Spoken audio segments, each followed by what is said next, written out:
This sample is for the slip stitch.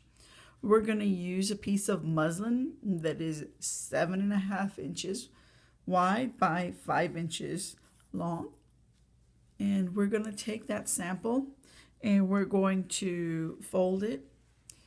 First, we'll do a shorter fold, or maybe about 1/2 inch, 5/8 inch. And then we're going to fold that fold into the center of our sample, and so that we have this tucked under edge. And I'm going to turn it around, and I'm going to grab a needle and thread. I'm using a single thread, so one side is shorter than the other. I'm going to knot the end, and for a slip stitch it's almost supposed to be almost invisible. So what I'm going to do is hide my knot underneath this fold. So I'm going to actually turn it back and put my knot in here without coming to the front side of that. In this case, we're going to say that we want to see both sides. But this will be the right side, this will be the wrong side, but we still don't want to see any of our stitches. So we're going to use a slip stitch. So what we do, and notice that I'm holding it with the folded part away from me. I'm going to grab a little thread, can you see that, from the bottom, and in the same place that I pulled out, the same spot, I'm going to grab a little thread, and then I'm going to stick my needle up into the fold part. Oops, slipped out.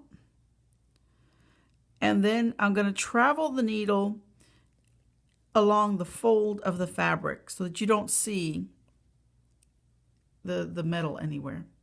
And then when I push my needle through, I'm going to pull out, and I'm going to do the same thing. I'm going to grab a few threads from the bottom, immediately stick that into my, kind of hard because I'm doing it slow because I want to show you, but I want to grab and I want to go into my fold, travel it under my fold, bring it back out, and pull. So I'm going to take a few more stitches so that you can see. Just grab a little bit, go immediately into the fold. Again, I'm traveling it through that top layer, pulling through. Again, grabbing, pulling through.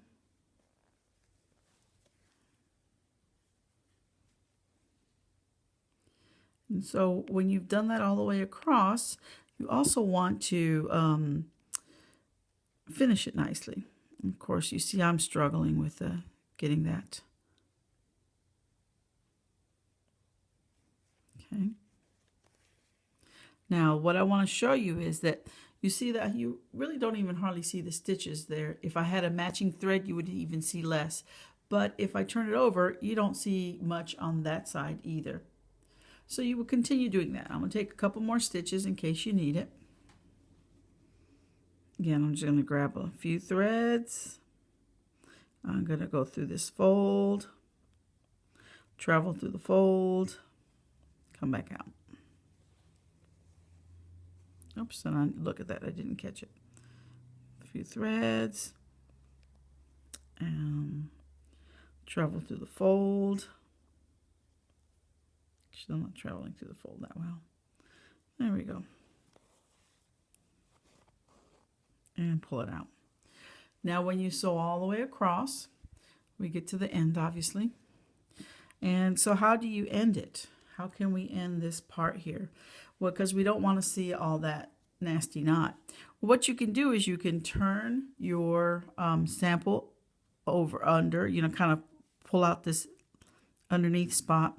And I'm probably going to take just one more stitch just to kind of get it connected again on the end. See, that's my last stitch.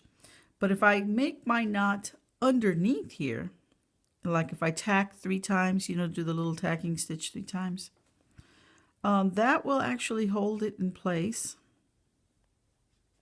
If I can get it here. 1. And I'm not going all the way through to the front. I'm just staying on that underneath layer. 2, 3. Again, if you want to do this loop-de-loop thing, where you pull through the loop, that's fine too. Okay, and I'll snip that off. And so you'll notice that we don't even see that. So, well, we do a little bit. You can do better than me.